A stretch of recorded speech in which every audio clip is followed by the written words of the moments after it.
ম্যান্ডেলার কথা শুনেছেন? নেলসন ম্যান্ডেলা কত বড় একটা আল্লাহ পাকের নিয়ামতপূর্ণ মানুষ। আহ, কতদিন জেল খেটেছেন বেচারি।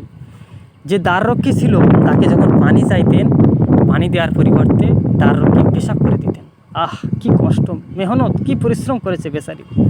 আজ যখন নেলসন ম্যান্ডেলাকে আমার আল্লাহ রাষ্ট্রপতি বানিয়েছিলেন, সেই নেলসন ম্যান্ডেলা একদিন একটি হোটেলে খাচ্ছেন, আর পাশেই সেই দ্বাররক্ষী খাচ্ছে।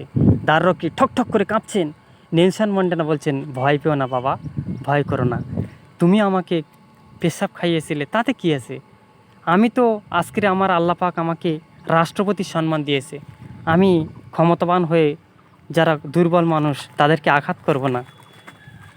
এর থেকে আমাদের প্রত্যেকেরই শিক্ষা পাওয়া উচিত যে একটা মানুষ আল্লাহ পাকের কত মর্যাদা পায়, তখন সে বড় হয়। নিজে নিজের দ্বারা কখনো সম্ভব নয়। তুমি দেখো, যারা উচ্চ মর্যাদা পেয়েছে সব কিন্তু আমার আল্লাহ পাকের হুকুমে।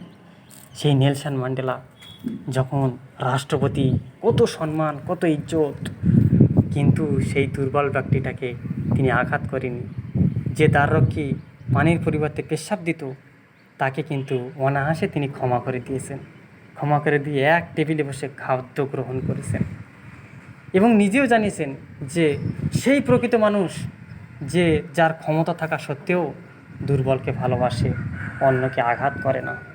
সেই জন্য আজ থেকে ১৫০০ বছর আগে আমার আপনার প্রাণপ্রিয় নবীজি জানিয়েছেন, ও আমার উম্মত উম্মতিরা, আল্লাহ পাক তোমাদের ক্ষমতা দিয়েছে বলে ক্ষমতার অপব্যবহার করো না, সদ্ব্যবহার করো, ধৈর্য ধারণ করো, মিলেমিশে চলো, সবাইকে ভালোবাসো। দেখবেন আল্লাহ পাক আপনার আমার সম্মানকে উচ্চ শিখরে তুলে দেবেন। আল্লাহুম্মা আমিন।